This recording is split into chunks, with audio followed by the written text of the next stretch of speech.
Hello. Today we continued our Minnesota State Park Hiking Club Trail series at the gorgeous Split Rock Creek State Park.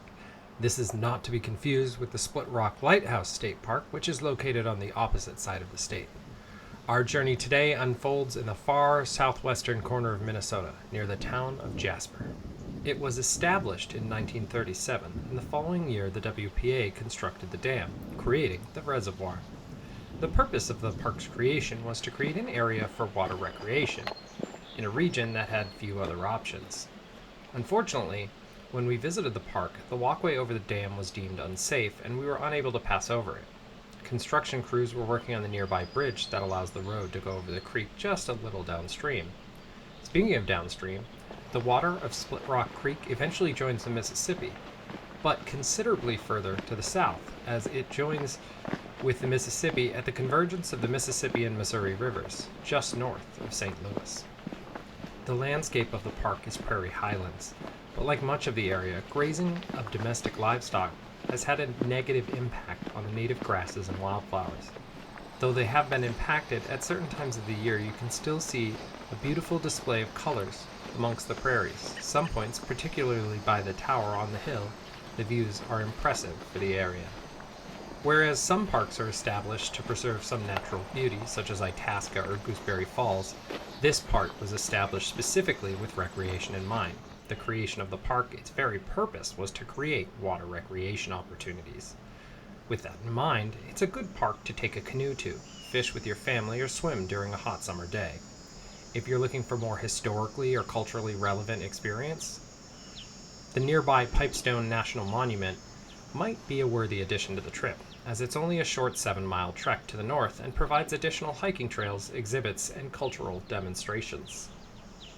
According to the DNR website, a recent sampling of the lake found bullheads, crappies, bluegills, catfish, carp, sunfish, northern pike, suckers, and perch within the lake, the largest of which was a northern pike. The second largest was a carp, while the smallest fish they sampled was a yellow perch. The sample concluded that northern pike, sunfish, and catfish were in low densities within the lake, whereas the common carp was extremely high. Checking in at 2.6 miles, the trail starts out by the swimming beach on Split Rock Reservoir and turns to the north along a trail that parallels the shore of the reservoir within a small forest. The trail itself is well groomed and quite wide, but not too wide where it would create a large enough gap in the canopy to just pour sunlight in. The trail crosses over several dirt paths before coming out onto the road proper.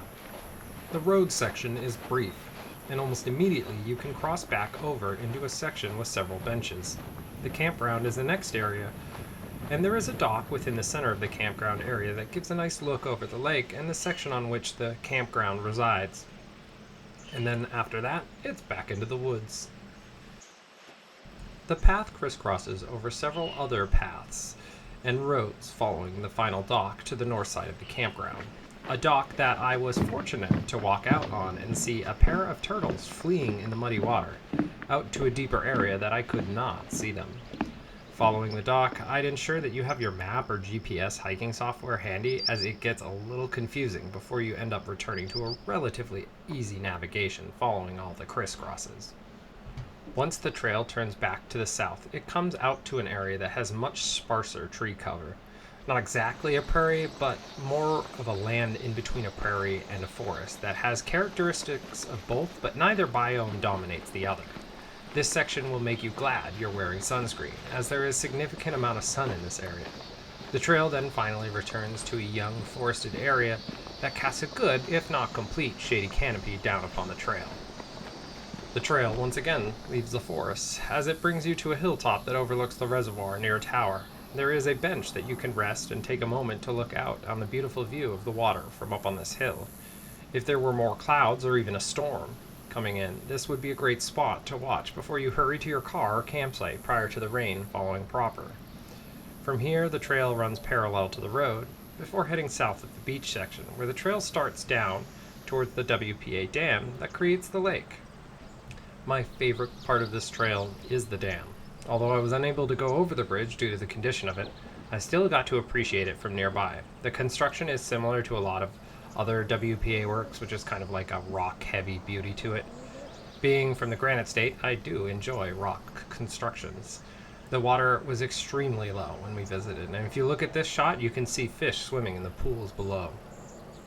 Thank you for watching, and if you like this video, hit the like and subscribe buttons. Also, don't forget to let us know your favorite trails in your local area.